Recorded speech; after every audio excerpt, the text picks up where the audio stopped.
Dugaan komisioner di Papua Tengah simpatisan KKB. Bawaslu diingatkan segera bergerak.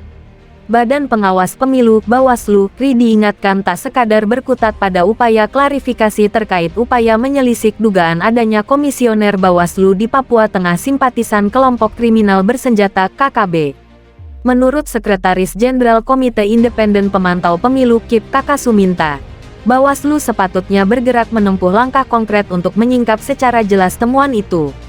Mendalami pelapor sehingga mendapatkan data dan informasi secara komprehensif. Ini satu kesatuan, kata Kaka di Jakarta. Dikutip Jumat 25/82/2023. Dia menjelaskan, proses seleksi calon anggota Bawaslu terbilang panjang dan ketat. Kedua hal ini seharusnya bisa menjamin calon anggota yang direkrut tidak bermasalah. Meski Kakak memahami adanya kemungkinan data mengenai keterlibatan seseorang dalam kelompok separatis seperti OPM tak bisa dengan mudah diketahui. Tentu saja ini akan sangat terkait dengan data intelijen dan keamanan di sana. Ya, ujarnya. Lebih lanjut, dia meminta Bawaslu RI turut memanggil pihak yang mengadukan komisioner Bawaslu di Papua Tengah berinisial GT. Kakak menyebut, Bawaslu RI sempat menunda proses penetapan calon anggota Bawaslu terpilih selama 2 hari. Momentum tersebut seharusnya dapat dioptimalkan untuk mendalami aduan masyarakat. Sebelumnya, Ketua Bawaslu RI Rahmat Bagja mengaku sedang mengklarifikasi laporan masyarakat terkait dugaan anggota Bawaslu Papua Tengah berinisial GT30 sebagai simpatisan KKB. Rahmat berpendapat, GT harus diberikan hak jawab untuk meluruskan menyangkut benar atau tidaknya kabar dirinya merupakan simpatisan KKB.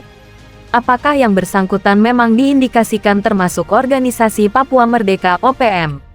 Ini harus jelas juga. Jangan sampai bukan OPM kita tuduh OPM juga, ujar Rahmat. Bagja mengungkapkan apabila GT nantinya terindikasi sebagai simpatisan KKB, maka Bawaslu RI akan melaporkan hal ke Dewan Kehormatan Penyelenggara Pemilu (DKPP) untuk diberhentikan.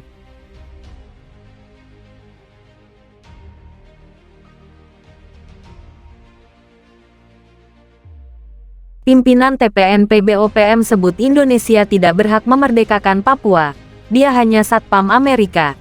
Pihak Tentara Pembebasan Nasional Papua Barat TPNPB Organisasi Papua Merdeka (OPM) atau disebut juga kelompok kriminal bersenjata KKB, masih terus menyuarakan kemerdekaan Papua, bahkan sampai melakukan penyanderaan pilot Susi Air beberapa bulan lalu hingga saat ini.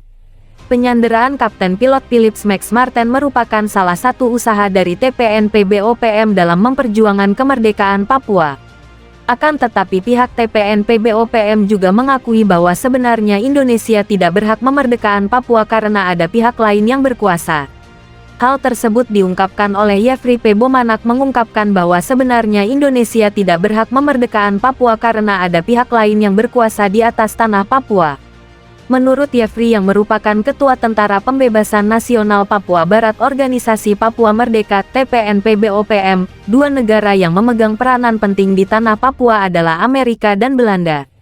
Hal ini tidak lepas dari sumber daya alam Papua yang salah satunya adalah emas. Buktinya sudah sangat jelas bahwa Freeport bukan hanya Indonesia saja yang kontrol saat ini.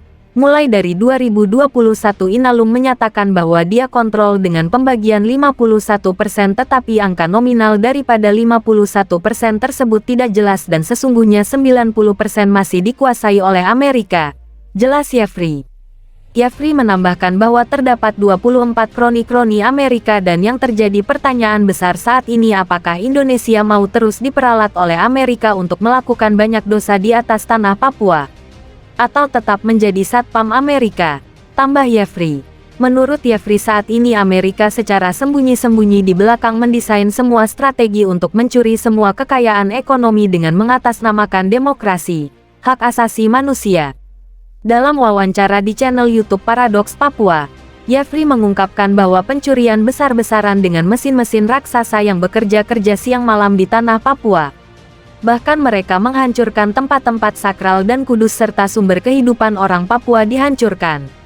Dalam kesempatan itu Ketua OPM TPNPB juga menyinggung Resolusi 2504 di mana resolusi ini tidak akan lahir jika tidak adanya penentuan pendapat rakyat yang disebut dengan PPRA 69.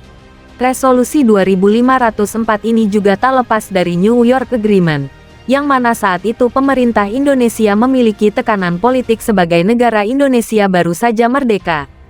New York Agreement itu ditandatangani sepihak oleh pemerintah Indonesia atas inisiatif Amerika karena memiliki kepentingan atas Freeport di Papua. Hal ini dikarenakan saat itu Indonesia betul-betul membutuhkan banyak uang untuk membangun Indonesia, sehingga Soekarno harus melakukan pendekatan ekonomi finansial dengan Amerika. Dalam kesempatan itu Yefri juga menyinggung bahwa pihaknya tetap konsisten dalam perundingan untuk pembebasan pilot Philips Martin. Meskipun demikian, Yefri juga mengakui ada pihak-pihak baik eksternal maupun internal yang mencoba untuk mengagalkan negosiasi pembebasan pilot Susi Air tersebut.